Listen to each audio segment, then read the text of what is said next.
Hello everyone. Hi, today we are making meatballs for our Thursday Bible study, and we have all these different spices and stuff. How much is this ground beef? We're going to do Italian meatballs today. Specifically Italian meatballs, yes. I requested think, me. If I looked at it right, I think it's 4.5 pounds. Yep. So we have a couple eggs here. We have some Parmesan, which that's also my request. You can use like the green, what's it called? The green container. Well, my grandpa called it wet dog. Yeah, but... tell the camera. Her grandpa called it wet dog. Because that's what it smells like. Yeah. But it's the Parmesan, you know, that people put on spaghetti that's Yeah. in the green and white clear thing. But I we've like- got fresh Parmesan. I like this stuff a bit more. It tastes different, more fermented tasting. We have some garlic powder. We have some basil. We have parsley. We have minced onion because Mom wanted to use the minced onion instead of powder. We also have smoked paprika because I like it a little smoky. And then we have some black pepper and some salt. And then we have some crushed up. You can either use panko breadcrumbs if you know what panko I breadcrumbs wanted are. panko breadcrumbs, but forgot to get them. So Yeah. we're using crushed up crackers, which And those will Shane work has already pretty good. crushed. Yeah, those will work pretty good. Ed. Me. She's referring to me. Panko is actually the ideal. If you've ever heard of those, they're a type of Japanese breadcrumb that are just more flaky, and they crunch real good. Everybody knows breadcrumbs. Do they know panko breadcrumbs? Oh, well, They're I Japanese, that's why. don't know. Anyway, It's like asking, do you know what sushi is? Some people, oh, I've heard of that sushi. Yeah, I think I've heard of that sushi. you're taking that out of the video, right? Okay, so we're just going to sprinkle some in. We're not being precise tonight. We're not measuring. No, we're just having fun is the main point. Is that enough? Is that enough? What do you think? Is that enough? More? Is that enough? More? That'd be all right. Put a little bit of this. Whoa.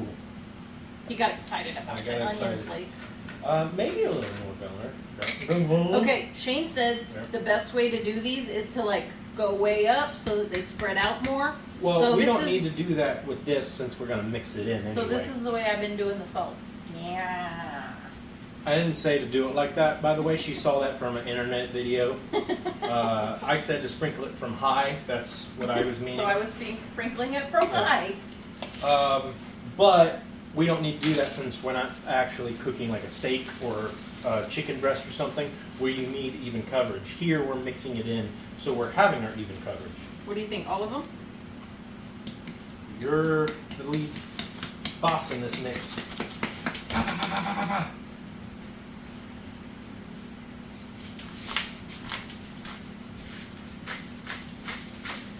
We're making it rain green. He likes the Italian stuff. Yeah, basil and parsley.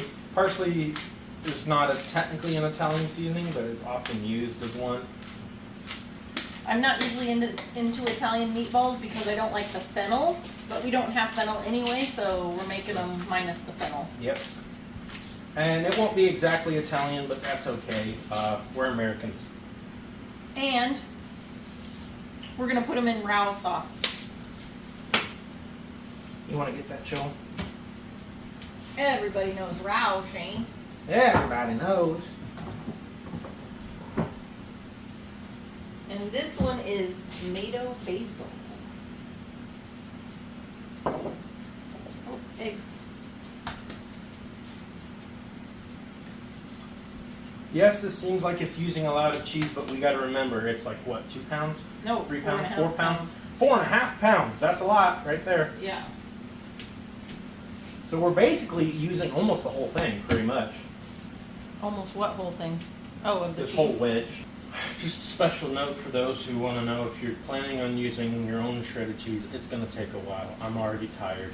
All right, so we're making meatballs, and I'm gonna bake them in the oven, just because it gets too hot to fry them, and you know, keep cooking them and cooking them. And last time I fried them, I had trouble with them staying together. I know probably because I didn't have enough of something in them, but anyway, we did this a couple weeks ago for church, and they turned out pretty good. So what we're gonna do is they cleaned them out.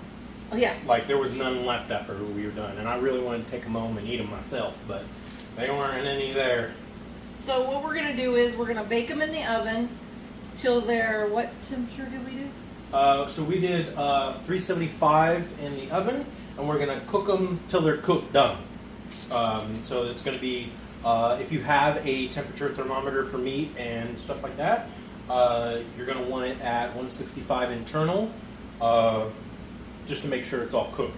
Unless, this is an if and or but kind of thing. In reality, you're just gonna cook it at 165. But if you have something like a sous vide and you can cook it in that, which half of you might not know what that is, and that's okay. It's a type of way of cooking. You can actually cook it to a specific temperature for a long period of time and actually cook it to where it's okay to eat. Isn't that weird? Ooh, your meatball's much bigger than mine. I'm sorry, I can't help it. Anyway, so we're gonna cook them until they're done, and then I have a Instapot because I don't have a crock pot. So we're gonna put them in the Instapot to keep them warm and put the Rouse sauce on them. And then we also made homemade French bread in another video if you want to check that out. There might be a card. I might be able to do that. There might be a tag that'll show up, and if I'm able to successfully do that, it's going to be up there. So if you click on that, it'll take you to the French bread video. So we're going to do meatballs with Rouse sauce and French bread for our game night with the young adults at our church. Actually, matter of fact, so we don't have to do that per se, I might still try to do it. I'll put it at the end of the video, and there'll be a card there that says... All right, here's our meatballs. We're going to put them in the oven, and we said that we cook them to an internal temperature of 165. Correct. But we're going to That's time Fahrenheit, them. by the way, in case some of you are using Celsius. I don't know why, but... We're going to time them and then tell you how long it took us to cook them in case you don't have a Thermometer. In case you don't have the time to buy them and you still want to do the recipe, we figured we'd cover all bases. And we're doing it on 375. I thought of that because of you, Aunt Cindy. What? About no thermometer. Oh. About the no thermometer thing, I thought of you, Aunt Cindy. That's who I thought of. All right, you can stop it. All right, so I put a little bit of sauce in the bottom, and the meatballs cook for 15 minutes, and they temp to 165. So we're just gonna layer them in here, and then I'll put the rest of the sauce on top, and we'll put them in. The Instapot has a setting that's just like a crock pot, so we'll keep them warm until it's church time. All right, there's my meatballs in the sauce. We're gonna put it in the Crock-pot? Or the Instapot to let it sit for the next couple hours, and Shane is gonna try Ed is gonna try a meatball. She's talking about me. Well, if you were trying to not make a meatball, don't do this recipe because it tastes like a meatball. Is that good or bad? I like meatballs. Is it delicious? Yeah, it tastes like an Italian meatball. It's pretty good. Okay. I like it. So there you have it. We hope you try it and enjoy. Yeah.